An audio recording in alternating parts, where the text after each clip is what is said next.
Irmãos, abra sua Bíblia em João, no capítulo 1. Existem algumas palavras que muitas vezes o Espírito nos dá e é algo muitas vezes que é costurado para nós e também para a igreja, né? Mas existem outras palavras que, para mim pessoalmente, é base de um devocional, amém? De algo diário que a gente tem vivenciado, entendido, né? E hoje eu quero trazer talvez algo simples, mas algo profundo, daquilo que Deus tem falado comigo nos evangelhos, né? Eu particularmente tenho estudado Salmos, Provérbios e os evangelhos de maneira profunda, e eu quero trazer o coração dos irmãos, amém?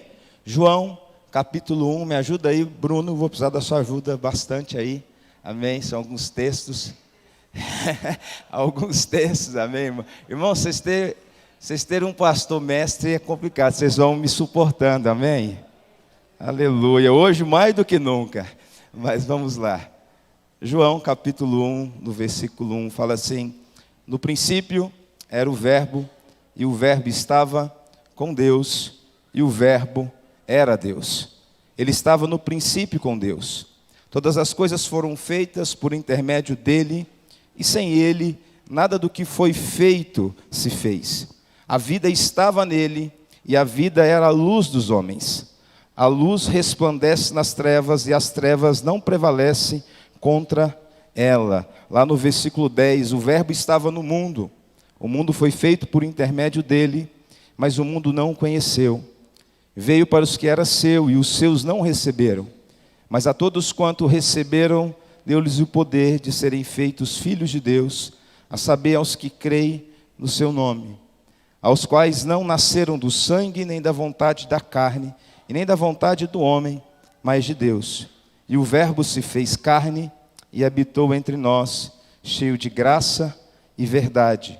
E vimos a sua glória, glória como do unigênito do Pai. Amém? Fecha seus olhos. Espírito Santo, nós estamos aqui através do nome de Jesus, aquele que morreu numa cruz por nós, que pagou um alto preço, Deus, ao vir essa terra, e nos apresentaram a imagem de um Deus invisível, de maneira visível. Por isso, no nome de Jesus, se manifesta a nós essa noite com graça, com unção, e nos mostra como o Senhor é, e nos mostra também como devemos ser nessa terra, Pai, no nome do Senhor Jesus, amém? O tema dessa noite, irmãos, nos fala da encarnação do nosso Deus. Pastor, o que vem a ser encarnação? A encarnação nada mais é do que aconteceu quando Jesus veio à terra. É a junção da divindade de Deus com a humanidade de Deus. Nós temos um Deus que decide vir à terra, e esse Deus que decide vir à terra, ele é 100% Deus e 100% homem. E eu quero trazer ao seu coração de maneira simples, quais são as consequências e quais são as implicações para nós hoje como igreja dessa encarnação.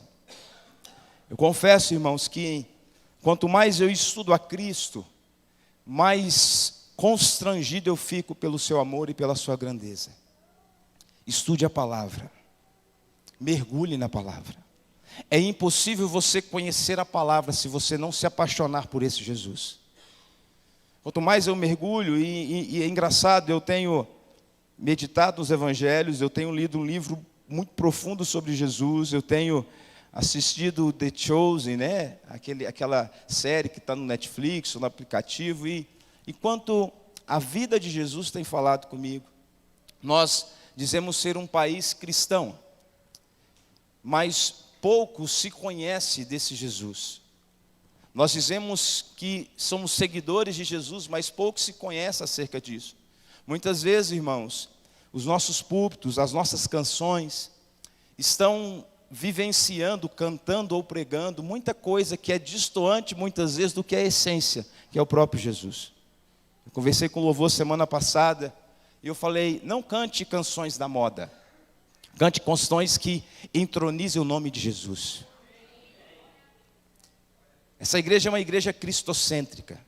Nós entendemos que se não for Cristo, se a nossa pregação não exaltar a Cristo, se a nossa vida não exaltar a Cristo, se o nosso comportamento, se as nossas programações, se aquilo que a gente entende como certo e errado, não exaltar a Cristo, de nada vale. Porque nós somos comprados por Ele. A gente fez a primeira aula de integração, né? E a gente falou um pouco da nossa visão. E eu falei para os irmãos, essa é a nossa visão que nós entendemos hoje. Mas isso aqui não é acima de Cristo. E se Cristo vier e falar, apaga tudo e escreve de novo, a gente apaga tudo e escreve de novo. Porque o nosso fundamento é Jesus. E eu quero te mostrar de maneira bem prática o que a encarnação de Cristo representa para nós. E para mim é um dos maiores mistérios de Deus. Deus, ao se manifestar à humanidade, Ele poderia mandar um livro, Ele poderia mandar mandamentos, Ele poderia estabelecer filosofias, Ele poderia estabelecer uma igreja, Ele poderia estabelecer uma religião, Ele poderia manifestar o seu ensino de várias maneiras. Mas Deus decidiu mandar o seu único filho para mostrar quem era Deus. A igreja primitiva, você pegar e ir até o 5º século, muito se discutia acerca de Jesus, né? E em Jesus, nós entendemos Deus como Ele é, e o homem como deveria ser. Vamos repetir isso? Vamos? Fala assim, em Jesus, nós vemos Deus como Ele é, e o homem como deveria ser. Irmãos, o apóstolo Paulo diz em 1 Timóteo 3,16, que esse é um dos grandes mistérios de Deus.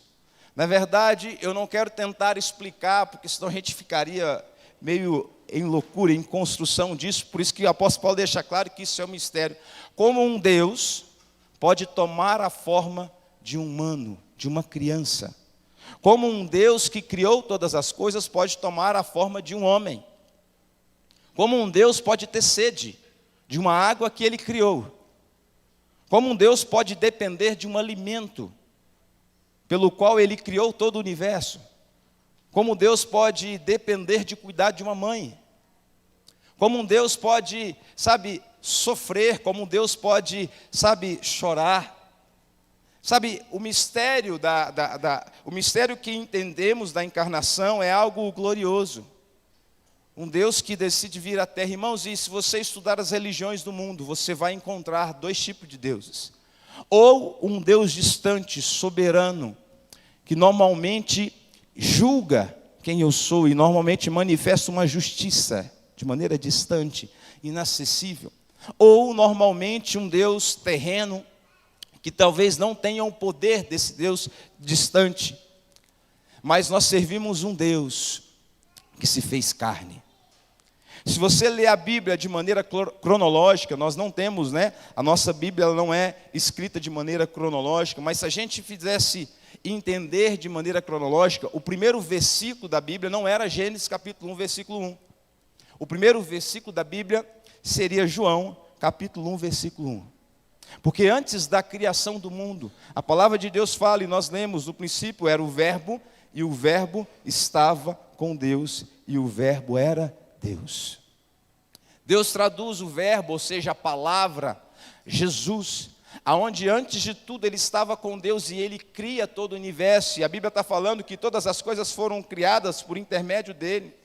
A Bíblia fala que era luz, e esse Deus decide vir. E aí a gente vai lá no versículo 14 e fala que esse Deus que cria todas as coisas decide se fazer carne e habitar no nosso meio. Ele decide se manifestar, Ele decide, vir à terra em natureza humana. Ele decide vir aqui, e esse Deus, a Bíblia fala que Ele chora. Ele sabe o que é a dor de uma perca. A Bíblia fala que quando Lázaro morre, Jesus chora tamanha amizade. Esse Deus que veio à terra, Ele teve sede, Ele teve fome, Ele passou por tentações, Ele sabe o que é a dor humana. Ele sabe o que é ser rejeitado. Ele sabe o que é ser ferido com palavras. Ele sabe o que é ser invejado. Ele sabe o que é ser desprezado. Esse Deus se manifesta em carne humana, não somente para te falar, ei, eu tenho uma vida para você e eu te amo. Não, Ele decide manifestar o amor, dando o melhor que Ele tinha, que era Jesus. Ele decide manifestar o amor por mim e por você, dando Cristo, dando tudo aquilo que Ele tinha, o seu único Filho, em nosso favor. E isso, irmãos, traz implicações. Eu quero aqui listar basicamente 7, né? O mestre normalmente tem negócio de 3 ou 7, mas 7 implicações da encarnação de maneira prática para os nossos dias. A primeira implicação prática é que Deus revela um Deus de amor à humanidade. Ao enviar o Cristo, Deus manifesta de maneira prática, não um sentimento de amor, mas Ele manifesta ao mundo o que é a personificação do amor. Porque em Jesus nós não temos simplesmente alguém que ama, mas em Jesus nós temos a personificação do que é o amor. E a gente muitas vezes romantiza esse amor.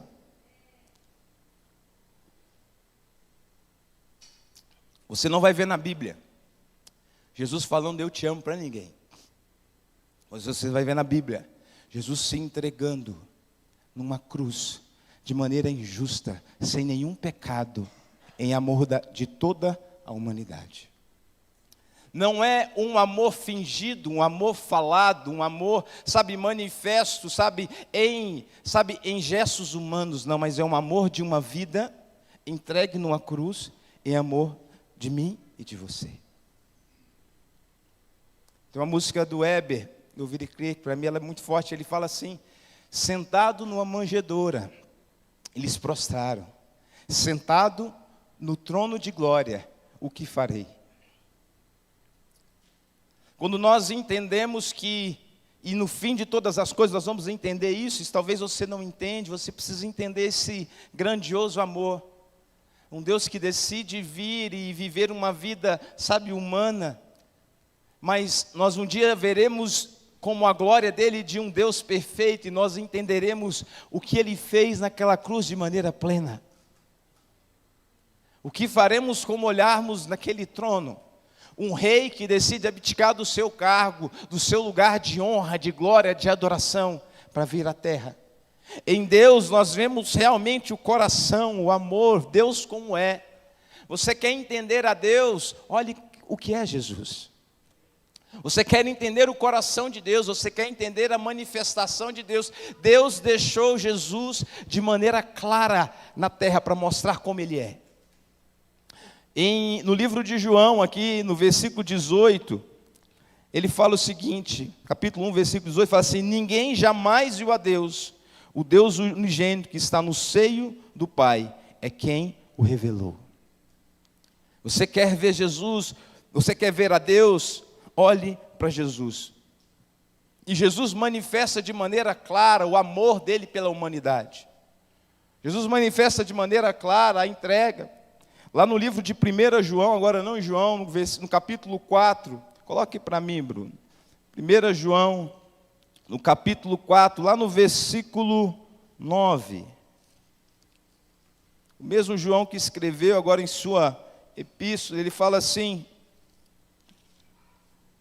nisto se manifestou o amor de Deus em nós, em haver Deus enviado o seu Filho unigênito ao mundo, para vivermos por meio dele. Nisto consiste o amor, não em que nós tenhamos amado a Deus, mas em que Ele nos amou e enviou seu Filho como propiciação pelos nossos pecados. O amor de Deus, ele é manifesto quando Deus decide enviar o seu único Filho a nós. E é interessante que Deus chama esse único Filho como unigênito, ou seja, único.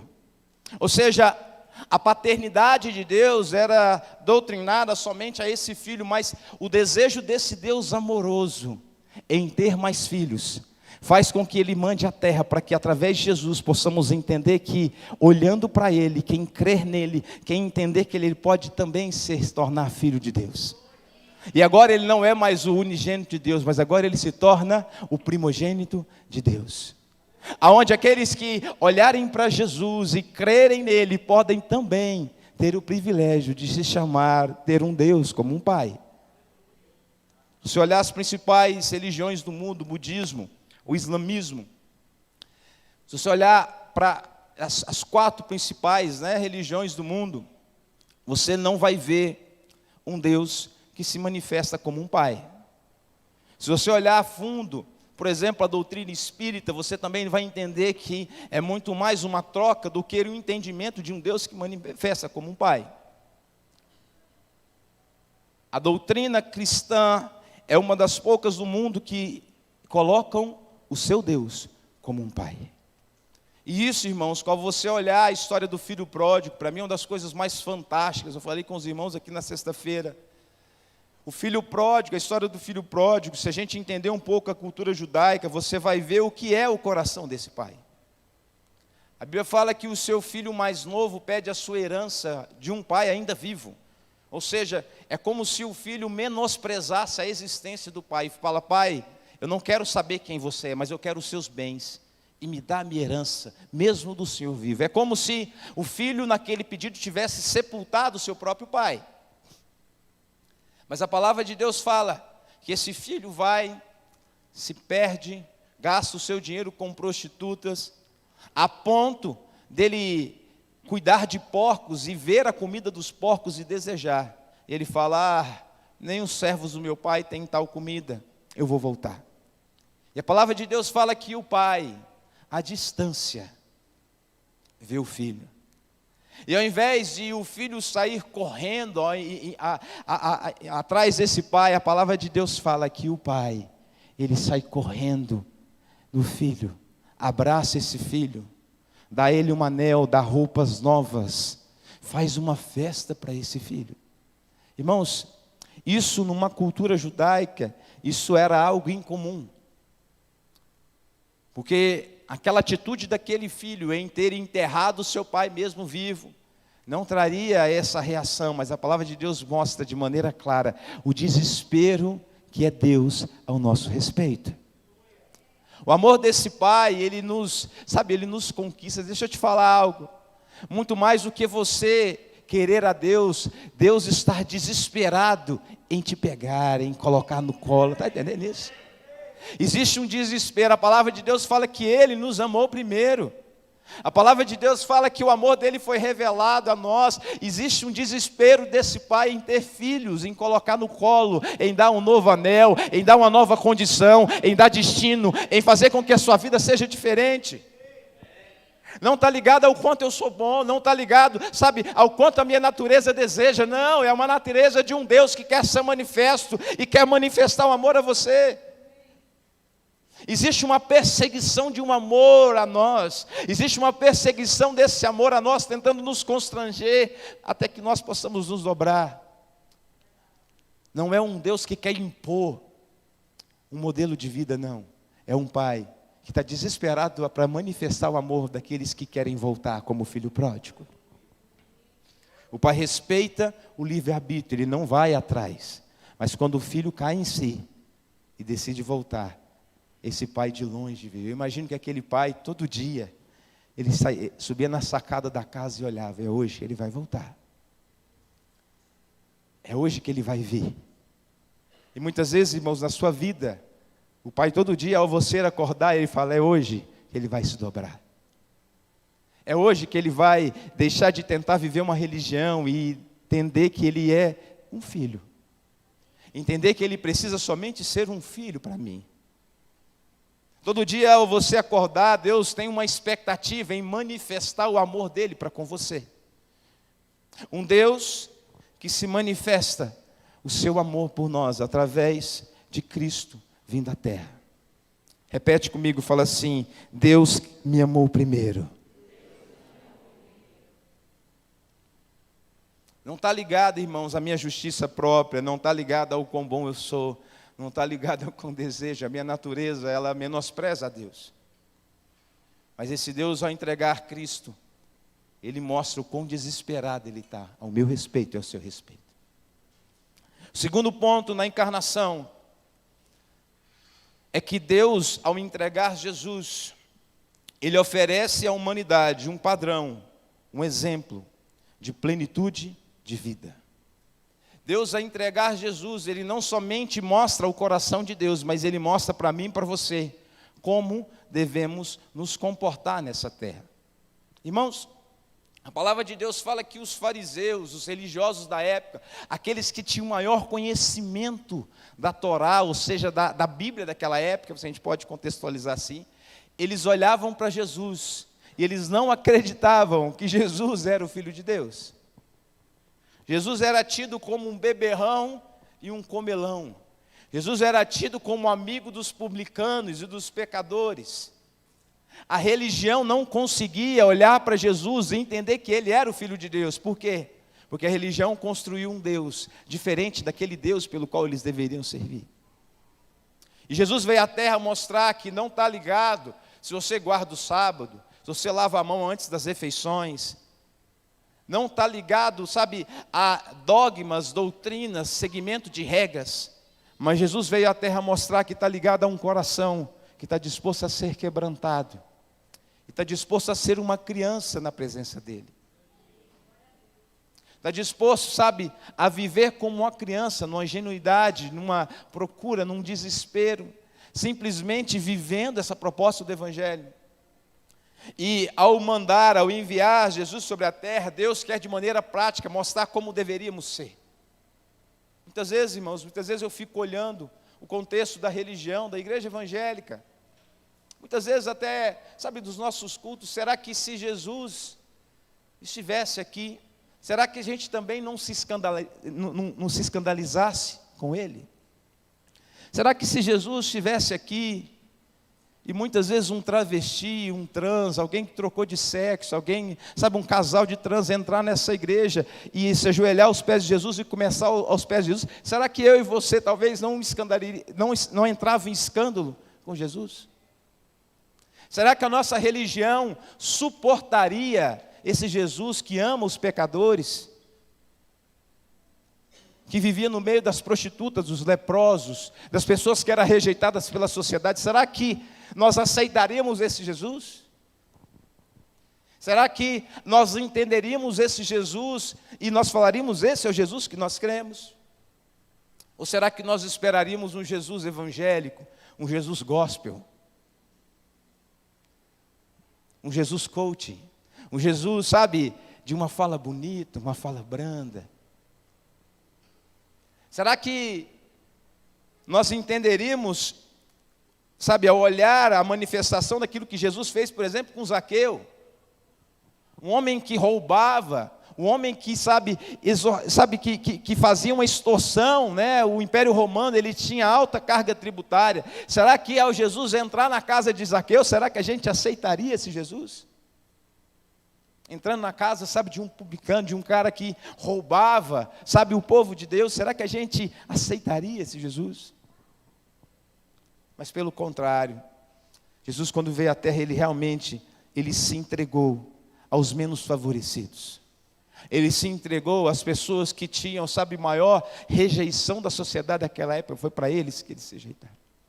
A ponto de os fariseus ficavam, sabe, com raiva.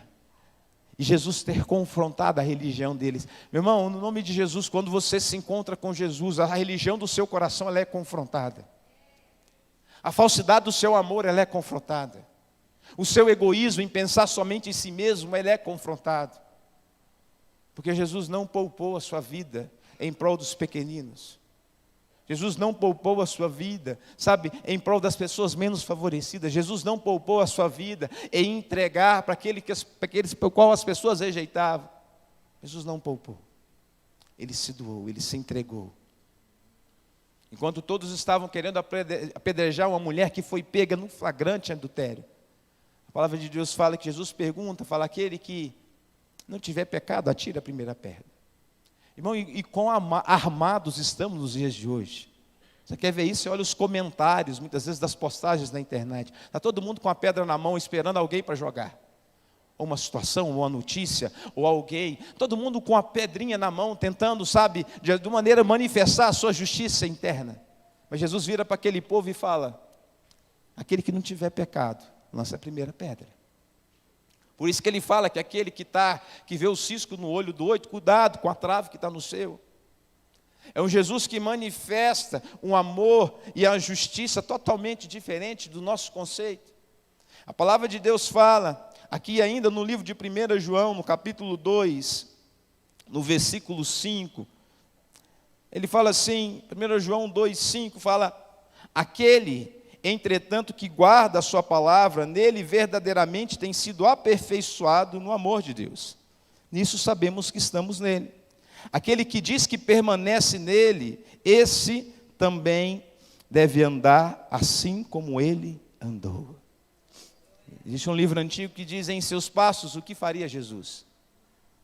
Quantos já leram esse livro? Amém? Um livro antigo, se você não leu. Nós estamos ativando a nossa biblioteca, né, pastor Marcos? Logo, logo, biblioteca. Irmãos, tem umas preciosidades ali da pastora Luciana, meu Deus.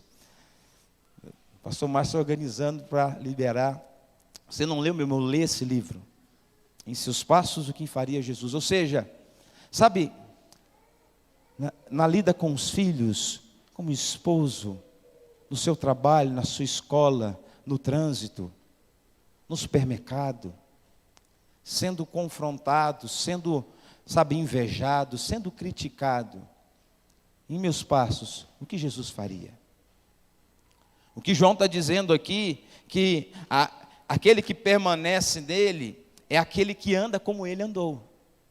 É aquele que olha para Jesus e vê o padrão de Cristo e fala: eu preciso andar nessa pegada. É aquele que está disposto a suportar e andar a segunda milha. É aquele que está disposto a perdoar 70 vezes 7.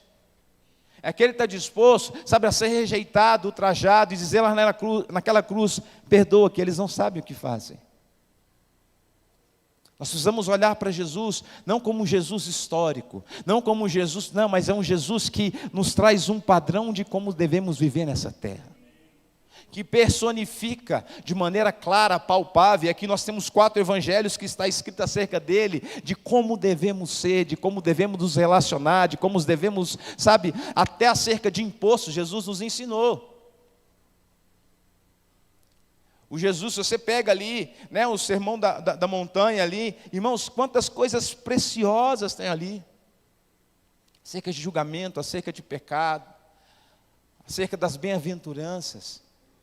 Em Cristo Jesus, nós vemos como o homem deve ser. Em Cristo Jesus, nós entendemos, sabe, como é viver. Em 1 Pedro 2,21 fala assim: porquanto para isso mesmo fostes chamados, pois que também Cristo sofreu em nosso lugar, deixando-vos exemplo para seguirdes os seus passos. Pedro fala uma das coisas pesadas para a gente, porque normalmente a gente quer, sabe, participar das bênçãos de Cristo. Quantos querem participar das bênçãos de Cristo? Amém? A Bíblia fala que na cruz, Ele comprou através da sua vida todas, repete comigo, fala todas as bênçãos nas regiões celestiais, estava pago lá na cruz do Calvário. O cheque já foi assinado. O melhor de Deus ainda não precisa vir, já veio. O que Deus tinha que fazer para você, Ele já fez no Calvário. Mas a palavra de Deus nos diz em Pedro que também nós devemos participar dos sofrimentos de Cristo. E participar dos sofrimentos de Cristo está ligado a ser rejeitado. Participar dos sofrimentos de Cristo está ligado a viver uma vida, muitas vezes, através da minha prática de vida, onde muitas vezes eu vou ser rejeitado, eu vou ser, as pessoas vão falar mal de mim, eu vou ser invejado, é realmente sofrer aquilo que Cristo viveu nessa terra. Quando Paulo escreve ao Timóteo, ele fala o seguinte, que aqueles que desejam viver uma vida piedosa nessa terra, estes vão ter perseguição. Se você deseja viver a vida de Cristo, eu quero te dar uma boa notícia essa noite, você vai ter algum tipo de perseguição. E o mesmo entendimento, eu posso dizer o contrário, que quem não tem perseguição, está mais parecido com o mundo do que com o próprio Jesus. Porque no ambiente que você vive, se você se posiciona de maneira parecida com o mundo, você não tem perseguição, porque você é amigo do mundo. Mas no ambiente que eu vivo, se eu tenho uma postura radical acerca do pecado, se eu tenho a postura de ser um careta mesmo para esses dias, se eu tenho uma postura de dizer não para o pecado, dizer não na maneira que me relaciono, como eu negocio, como eu vivo a minha vida, dizer não para esse padrão, automaticamente você vai ter algum tipo de perseguição. A perseguição é um atributo de Deus. O sofrimento de Cristo é um atributo de Deus. E Pedro está falando, assim como Ele sofreu, nós também devemos sofrer. Terceiro ponto que nós entendemos acerca da encarnação é que a encarnação torna possível a compreensão do propósito de Deus, através da participação da vida dele. Olha aqui para mim isso é um dos principais.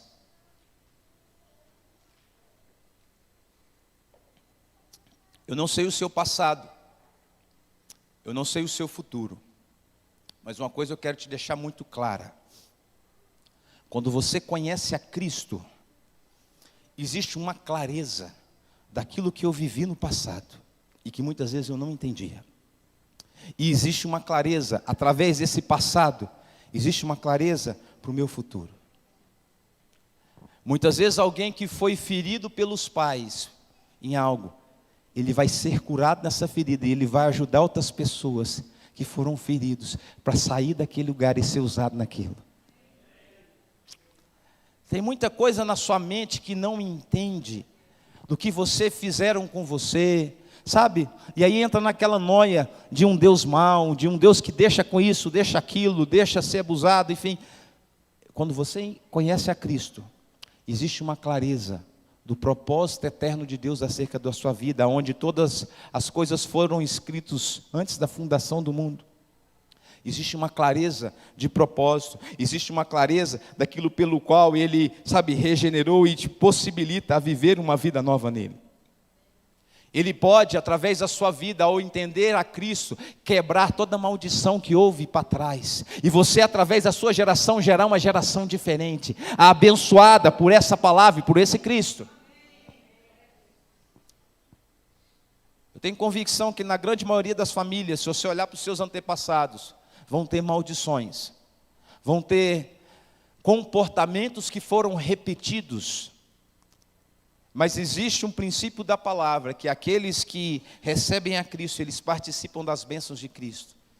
E essas maldições em Cristo Jesus são quebradas. E a partir da sua vida, a sua geração depois, a geração depois de você, vai experimentar as bênçãos através de Cristo. A Bíblia fala que ele se fez maldito naquela cruz. Ele toma a maldição do mundo. Ele toma tudo aquilo que foi feito de errado, todo tipo de maldição que a gente pode entender na terra. O maior trabalho de feitiçaria, de macumbaria, ou seja, qualquer tipo de maldição dessa terra em Cristo Jesus. Ele crucifica essa maldição naquela cruz e Ele te possibilita a viver uma vida sem carregar mais essa maldição. Ele te dá uma graça, Ele te abençoa, Ele gera em você um entendimento para você participar da vida dEle através da sua vida.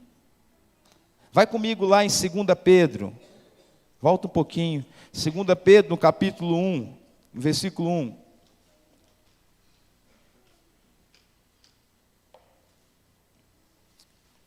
pouquinho para trás, estava em 1 João, volta em 1 Pedro, capítulo 1, versículo 1, fala assim: 2 Pedro 1, 1. Simão, Pedro, servo e apóstolo de Jesus Cristo, aos que conosco obtiveram fé igualmente preciosa na justiça do nosso Deus e Salvador Jesus Cristo. Graça e paz vos sejam multiplicadas no pleno conhecimento de Deus e de Jesus, o nosso Senhor, visto como pelo seu divino poder nos têm sido doadas todas as coisas que conduzem à vida e à piedade, pelo conhecimento completo daquele que nos chamou para a sua própria glória e virtude, pelas quais nos têm sido doadas as suas preciosas e muito grandes promessas, para que por elas vos tornei co-participantes da natureza divina, livrando-vos da corrupção das paixões que há no mundo. Glória a Deus. Em Cristo Jesus, nós temos o privilégio de participar da natureza do próprio Deus. Em Cristo Jesus, através do seu poder, nós podemos, através da doação dele, através da graça dele, através daquilo que ele comprou na cruz por nós, nós podemos acesso às coisas que nos conduzem à vida e à piedade. Nós temos acesso às suas grandes promessas e nos tornamos co-participantes da herança dele. Você está entendendo quão grande é essa herança? Você está entendendo quão grande, sabe, é a vida que está nele? Meu irmão, não tem nenhum tipo, sabe, de doença, de maldição, de, sabe, coisa que os seus antepassados fizeram, que não se subjugam ao poder do nome de Jesus. Eu não sei da sua história, eu não sei do seu problema, eu não sei daquilo que você tem vivido hoje. Eu não sei quais são as suas lutas. Eu não sei quais são as suas dores, mas eu quero te dar uma notícia. Em Cristo Jesus, todas as bênçãos nas religiões celestiais Ele pagou por nós, e nós temos acesso à vida que estava nele. O mesmo poder que fez Jesus ressuscitar dentre os mortos, que tirou ele lá da cova, que tirou ele lá, sabe? O mesmo poder, Ele está aqui essa noite, sobre a minha vida e sobre a sua vida, está entendendo? Aquilo que nos garantiu a vida eterna, o poder, sabe, que tem capacidade de gerar vida, que nos conduzir à vida eterna. A Bíblia fala que o ladrão, que é o diabo, ele vem para matar, roubar e destruir. E muitas vezes o nosso olhar, ao olhar quando a gente fala de diabo, a gente fica, né? Mas o mesmo versículo fala, mas Cristo veio para nos dar uma vida e uma vida em abundância. Se você tem vivido qualquer mesquinhez, me entenda, qualquer área da sua vida, você não tem entendido o princípio da palavra em Cristo Jesus. Eu não estou falando aqui de riquezas naturais, eu estou falando aqui de ter paz, eu estou falando aqui de ter amor, eu estou falando aqui, sabe, de viver uma vida liberta, livre, assim como um pássaro, que é cuidado pelo Senhor, assim como os lírios do campo, sabe? Em Cristo Jesus, nós temos acesso a essa vida, a participar da vida dele. Quarto ponto, através da encarnação de Cristo, nós temos acesso, Ele nos forneceu um sacrifício substitutivo, adequado para os nossos pecados. Se você olhar a história bíblica em Gênesis, no capítulo 3, você vai ver que quando o homem peca, o homem tenta fazer folhas de figueira para tampar sua nudez. Ele corta lá, ele estava nu, lá no Éden. Quando o pecado entra no homem, a maldade, a malícia entra no coração do homem. A Bíblia fala que Deus se esconde, o homem se esconde de Deus. E a palavra de Deus fala, Adão, onde é que você está? Deus, mais uma vez, com seu amor, indo atrás da humanidade. E a Bíblia fala que Deus faz peles para cobrir a nudez do homem, sim ou não? Aquelas peles, irmãos, nada mais é do que a morte de um cordeiro. Deus mata um cordeiro para tampar a nudez do homem. Aquele texto nos fala e nos aponta para Cristo. Um cordeiro que foi morto para tampar a nossa nudez. Um cordeiro que foi morto, um sacrifício que foi feito por Jesus, para que eu pudesse ter acesso a Deus. Um sacrifício puro. Um homem sem pecado nenhum que viveu nessa terra, para que eu e você pudéssemos ter acesso a Deus. Meu irmão, não tem nenhum sacrifício que eu e você possa fazer para pagar a nossa dívida do nosso pecado. Você pode ir de joelho para Goiânia e Trindade 10 vezes. Você pode ficar ajoelhado no milho durante horas. Você pode deixar cabelo crescer, rapar a cabeça. Você pode tentar fazer o sacrifício sem imaginar, tentar viver uma vida, sabe, desprovida de qualquer riqueza. Você pode tentar fazer qualquer tipo de sacrifício, mas nenhum deles pode tampar o seu pecado diante do Senhor. Nenhum sacrifício que você tente fazer, nenhuma boa ação que você tente fazer, pode tampar o seu pecado, pode mudar a sua condição diante de Deus. O único sacrifício que Ele aceita é um cordeiro puro e sem defeito. 2 aos Coríntios, no capítulo 5, versículo 18, não precisa abrir, fala o seguinte, ora, tudo, abre aí para mim, Bruno, 2 aos Coríntios 5, 18, isso. Ora, tudo provém de Deus, que nos reconciliou consigo mesmo por meio de Cristo e nos deu o ministério da reconciliação. A saber que Deus estava em Cristo, reconciliando consigo o mundo, não imputando aos homens as suas transgressões, e nos confiou a palavra da reconciliação. O sacrifício perfeito de Deus nos permitiu ter acesso a Deus. O sacrifício perfeito na cruz do Calvário nos permitiu ter acesso ao trono da graça. Algo que era impossível ao homem. A palavra de Deus fala que quando o pecado entra, existe um véu que nos separava de Deus. Mas quando Cristo vem ao mundo, Ele carrega e Ele traz, a palavra da reconciliação. Ele reconcilia o homem com Deus. O homem pecador, o homem que era impossível ter acesso a esse Deus, é reconciliado em Cristo Jesus. Romanos 8,3 fala assim: portanto, o que era impossível à lei, no que estava enferma pela carne, isso fez Deus, enviando o seu próprio Filho, em semelhança de carne pecaminosa. E no tocante ao pecado, e com efeito, condenou Deus na carne o pecado. Então, o que era impossível, as regras, o que era impossível, as legislações, as doutrinas, aquilo que ele tentou fazer na lei, ele agora faz através do seu Filho, entregando o seu Filho a nós, para que a gente possa ter acesso. Agora eu quero que você abra comigo lá em Hebreus. Nós vamos ler alguns textos aqui no livro de Hebreus. Hebreus, lá no capítulo 2, vamos lá.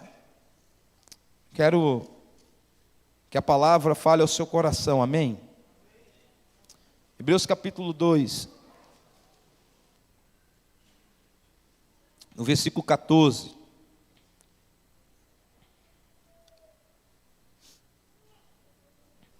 Hebreus capítulo 2, versículo 14, fala assim: visto, pois, que os filhos têm participação comum de carne e sangue, desses também ele igualmente participou, para que por sua morte destruísse aquele que tem poder da morte, a saber, o diabo. Agora vai lá comigo no capítulo 10, versículo 11. Capítulo 10, versículo 11.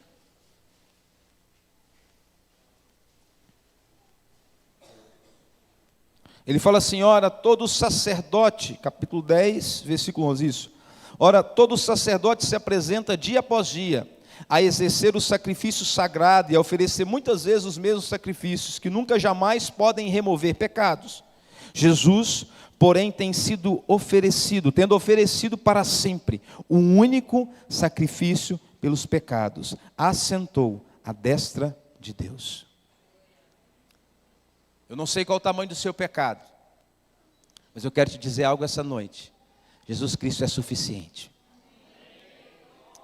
O sacrifício dele naquela cruz é suficiente para nos apagar de todos os nossos pecados.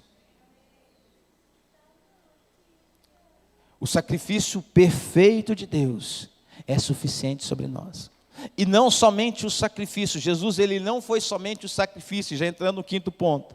Ele foi um sumo sacerdote. Aqui também no livro de Hebreus, no capítulo 4.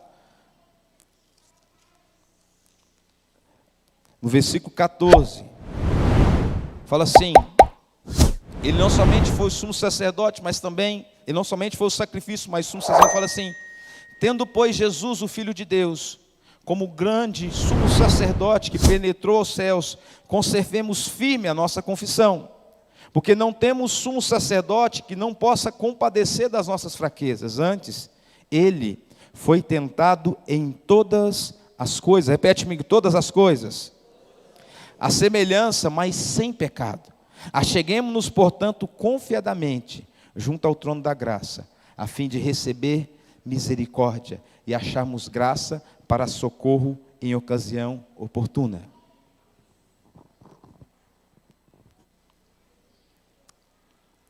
Ele sabe o que é ser tentado. Ele foi tentado em todas as coisas.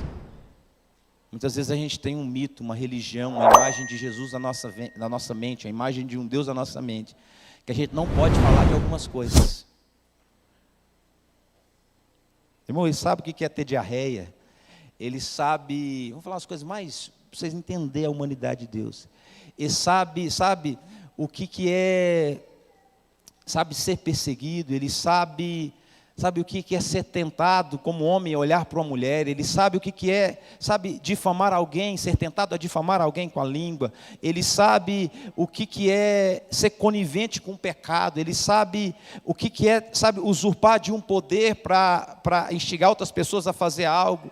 Ele sabe o que é ser tentado a ter dinheiro. Ele trabalhou, ele foi carpinteiro. Ele sabe o que é, sabe, oferecer uma cola de algo que ele não estudou numa escola. Ele foi tentado em todas as coisas.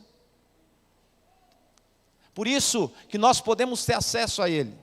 Irmãos, eu fui por 2 vezes, participei de júri popular aqui em Trindade, né? Tem pouca coisa para fazer. Fui nomeado a júri popular. Eu falei, gente, não é possível. E lá é 30 pessoas, e nessas 30 eles sorteiam 7. Eu falei, Jesus, me ajuda. E eu com a agenda cheinha, cheia de coisa aqui na igreja, no trabalho, problema. Eu tinha viagem, eu tive que cancelar a viagem, porque assim, você não pode negar, né? Se você negar, você tem que ter uma justificativa muito plausível. Eu tinha passagem, compra. Eu falei para o juiz, ele falou, cancela, não aceita.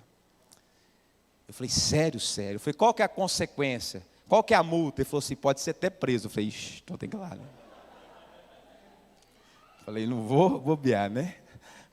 Na hora que o juiz de paz não, oficial de justiça entrou em contato com a Paula. A Paula me ligou e disse, pelo amor de Deus, o que você aprontou? O oficial de justiça está no seu vácuo.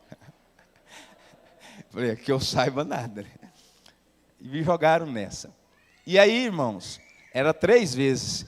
Por coincidência, eu participei de 2. Uma, eu cheguei lá às 7h30 e fiquei até 9 horas da noite. Dia do aniversário do irmão Nélio. Irmãos, e eu estava naquele ambiente, eu falei, Jesus, o que eu estou fazendo aqui? 3 condenados de um homicídio terrível aqui na cidade, por tráfico de drogas. Tinha, irmãos, 8 advogados de defesa, o promotor, o juiz, e na minha mão a decisão de sentenciar aqueles 3 réus que estavam ali naquele julgamento, no primeiro. Eu falei, Jesus, o que o Senhor está querendo falar comigo? Alguma coisa o Senhor está aprontando para mim nesse negócio. E aí, irmãos, no decorrer do júri, uma coisa que me chama a atenção é que existe uma fala, você escuta as testemunhas, existe um dossiê e tal, e aquele negócio todo. E uma coisa que acontece, irmãos, pelo menos para mim pessoalmente, quando você escuta a promotoria e todas as testemunhas, e no caso, era bem claro, os próprios réus tinham confessado o crime. Por último, depois de escutar todo mundo, você vai escutar os advogados de defesa. E aí, irmãos, nesse caso eram 7. E esses advogados de defesa, irmãos, eles fazem, sabe, uma defesa a ponto de colocar um deles lá. Um não tinha os dentes da frente, ele colocou na frente assim, ele falou assim, está vendo esse homem aqui, você acha que ele tem condição de pagar o advogado? Você acha que ele está envolvido com tráfico, colocando o homem, sabe, numa situação daquela, tentando de tudo persuadir, mexendo nas nossas emoções? Você acha que um cara desse indo para a prisão, ele vai ser melhorado, vai ser piorado? Irmãos, e uma coisa que aconteceu no meu coração, irmãos, era uma justiça de falar, eu fiquei com tanta raiva daqueles advogados, confesso eu. Raiva, sabe aquele negócio assim? Raiva, e você fala assim, não tem lógica. Defendendo, argumentando, já está claro que é condenado, está claro o cara, e tentando, sabe, usar da emoção, porque é um júri popular, a juíza não dá, nós que sentenciamos ali. E de fato eu fiquei irado ali por dentro. É tanto que um dos que estavam comigo, ele baixou a cabeça assim, a juíza falou, você não pode demonstrar. E de fato é um negócio todo tenso, você não pode ter celular, você não pode conversar com ninguém. Você fica das 7h30 da manhã até as 11 horas, não pode ter nenhuma manifestação, porque o seu voto é secreto, enfim. E ele balançou a cabeça, e a juíza falou assim, você não pode fazer isso, senão você cancela tudo isso aqui que nós estamos fazendo. Aí eu falei, você fica quieto. Tem que voltar aqui. Irmãos, mas vai escutando. Eu fiquei irado, de fato, com aqueles advogados. E aí Jesus falou comigo assim, o réu é você. O seu pecado, ele é injustificável. O seu pecado é impagável. O seu pecado, ele é nojento, como desses aí. Aquilo que você fez, a sua transgressão, quem você é em sua essência, é como esses homens. E você está com raiva dos advogados, mas eu fui o seu advogado. Eu vim a esse mundo, e hoje diante do Pai, eu advogo a sua causa. E hoje diante do Pai eu falo: Deus, eu fui tentado e eu sei o que Ele está passando. Deus, manifesta o Teu amor e a Tua misericórdia mais uma vez para o Gustavo. Deus, eu vivi, eu sei o que ele está vivendo. Advoga, tenha misericórdia mais uma vez do Gustavo. Irmãos, e ali, eu saí dali assim, confesso, acabado. Porque a minha justiça própria me mostrou que eu não sou nada diante do Senhor. E me mostrou com grande amor Jesus na cruz do Calvário, sendo esse sumo sacerdote, fez por mim e por você. Uma dívida impagável. Uma dívida que eu não conseguia por si só, por mim mesmo, pagar ou me justificar. O meu destino era o inferno. Existia sobre a minha vida uma condenação eterna, de um juízo, de queimar no inferno eternamente. Mas Cristo veio, morreu numa cruz, foi o sacrifício perfeito, foi o sumo sacerdote que peleja minha casa, se condoeu de todas as minhas fraquezas, que foi tentado em todas as coisas, que sabe o que é, sabe ser tentado em tudo, e Ele advoga dia e noite diante do trono de Deus, ao meu respeito e ao seu respeito. Você entende com grande graça? Você consegue discernir na sua psique quão grande amor esse Cristo fez por nós? Com grande entendimento, com profundidade é isso. Passar o que ele passou na cruz, a ponto do Getsemane, ele suar sangue. A ponto do Getsemane, ele fala assim: Deus, será que eu vou dar conta de morrer de maneira vergonhosa? Tamanha pressão espiritual, ele passando naquela cruz, naquele Getsemane, ao meu favor e ao seu favor, para pagar os nossos pecados, para nos redimir dessa velha natureza, para nos proporcionar uma vida eterna nele, para nos fazer filho diante dele. Está entendendo o que é isso? Eu sou o seu advogado. Diante do Pai eu clamo: Deus, mais um dia, mais uma manhã, manifesta a misericórdia sobre ele. Eu passei, eu fui tentado. Por isso que o autor de Hebreus está falando que ele foi tentado em todas as coisas. Conservemos firme a nossa convicção, a fim de receber misericórdia e acharmos graça para socorro em ocasião oportuna.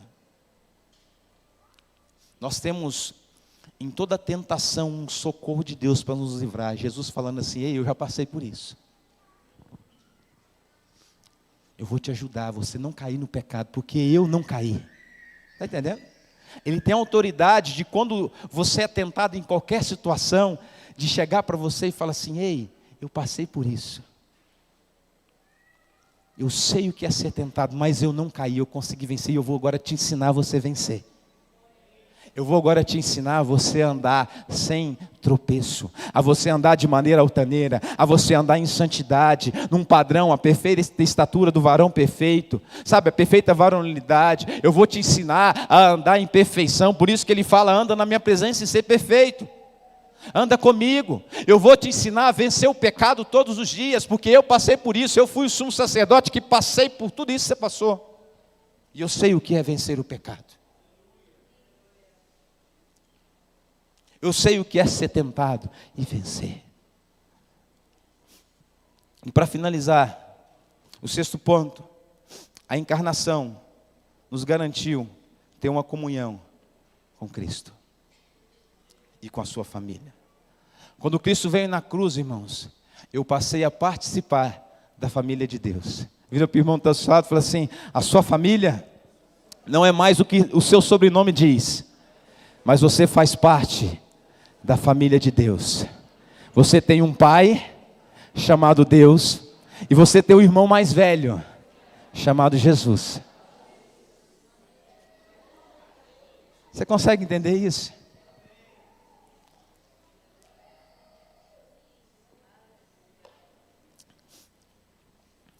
Não interessa a sua origem.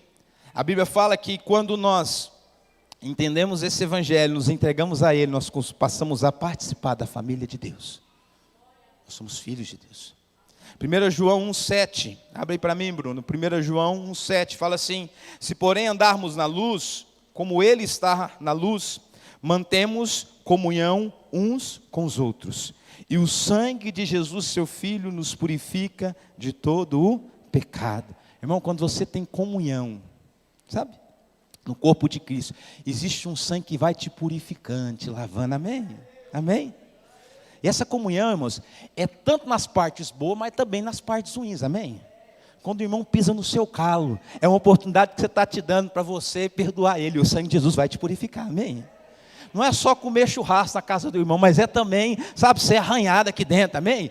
É espada afiando espada, ferro afiando espada, você está entendendo, irmãos?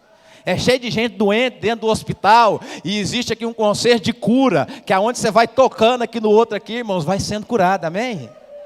A comunhão do corpo de Cristo faz com que nos sejamos purificados e aperfeiçoados nele. Ainda em 1 João, capítulo 4, no versículo 7, abre para mim, Bruno, 4, 7, isso. Amados, amemo-nos uns aos outros, porque o amor procede de Deus.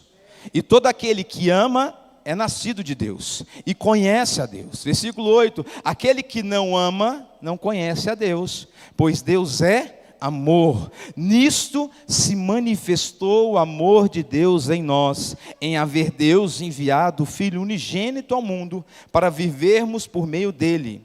Nisto consiste o amor, não em que nós tenhamos amado a Deus, mas em que ele nos amou e enviou o seu Filho como propiciação pelos nossos pecados.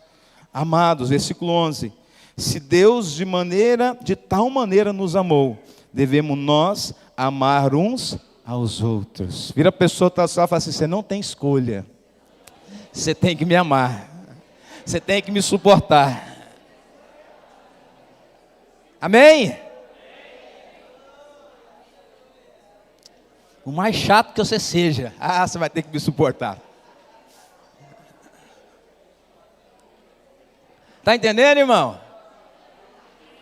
Esse amor que desce através de Jesus permite que nessa comunhão a gente manifeste esse amor.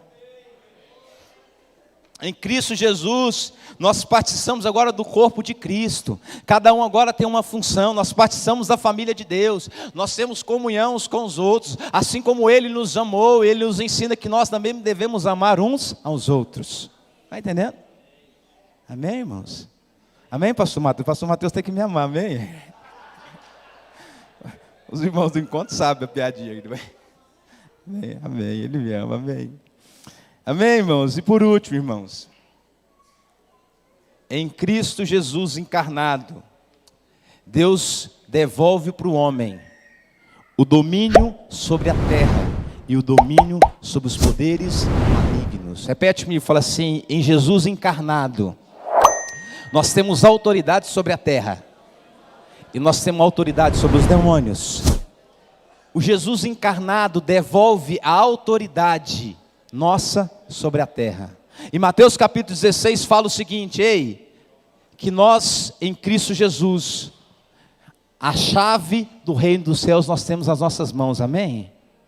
Aquilo que nós ligarmos na terra, vai ser ligado nos céus. E aquilo que nós desligarmos na terra, vai ser desligado nos céus. Eu recebi a notícia, sexta-feira, primeiro dia de encontro, de uma pessoa que eu amo demais da conta, que está com uma crise altíssima de síndrome do pânico. Eu não pude visitá-la nesses dias, mas amanhã eu vou visitá-la. Altíssima, uma crise alta. E eu pude orar, e eu falei assim, pelo telefone, eu quero determinar na terra, e isso vai ser ligado nos céus, que essa crise de pânico sua vai ser cessada.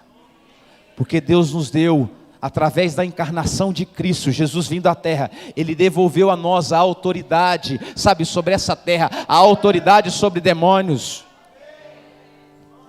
A palavra de Deus fala em 1 João 3,8, fala que para isso se manifestou o Filho de Deus, para destruir as obras do diabo. Para isso se manifesta Jesus, sabe, para pisar na cabeça de serpentes e escorpiões. Ele fala nada, absolutamente nada vos causará dano. O Jesus encarnado devolve a nós a autoridade, sabe, de realmente se tiver alguma situação sobre as nossas casas, que Satanás tem feito ciranda, que Satanás tem tentado brincar. Nós temos a autoridade de falar: Satanás, o seu tempo acabou. Porque Jesus me deu essa autoridade. Ele disse que as portas do inferno não hão de prevalecer contra a igreja. As portas do inferno não suportarão o poder da igreja. Nós temos essa autoridade. Para finalizar, eu quero que você abra comigo, e eu quero que todos abram em Filipenses. Vamos ficar de pé, capítulo 2, versículo 5. Presta atenção no que você vai ler, meu irmão. Presta atenção no Deus que você serve. Presta atenção no Jesus, o que Ele fez por mim e por você, se encarnando naquela cruz. Filipenses 2,5, ele fala o seguinte: ei, tende em vós o mesmo sentimento que houve também em Cristo Jesus. Você vai prestar atenção que a escada não é subindo, mas a escada é descendo. Presta atenção nessa escada. Ele fala: pois ele, subsistindo em forma de Deus, não julgou com usurpação ser igual a Deus. Versículo 7, antes a si mesmo se esvaziou, assumindo a forma de servo, tornando-se em semelhança de homem, e reconhecido em figura humana, e a si mesmo se humilhou. Versículo 8, tornando-se obediente até a morte, e a morte de cruz. A escada é descendo, não é subindo. A escada em Cristo, ela é de descida, não é de subida. Se você está achando que você vem para Jesus e você vai ser honrado, eu quero te dar uma notícia: você não vai ser honrado, você vai ser humilhado. Você está achando que vindo para Jesus você vai ser mais abençoado, eu quero te dar uma má notícia: você vai ser, mais perseguido, mais ultrajado. Mas do mesmo jeito, existe uma consequência para quem desce a escada. Continua aí comigo, no versículo 9: pelo que também Deus o exaltou de sobremaneira, e lhe deu um nome que está acima de todo nome, para que ao nome de Jesus se dobre todo o joelho, nos céus, na terra e debaixo na terra, e toda língua confesse que Jesus Cristo é o Senhor, para a glória de Deus Pai. Vai ter um dia que nós vamos sentar do ladinho dele, lá na eternidade.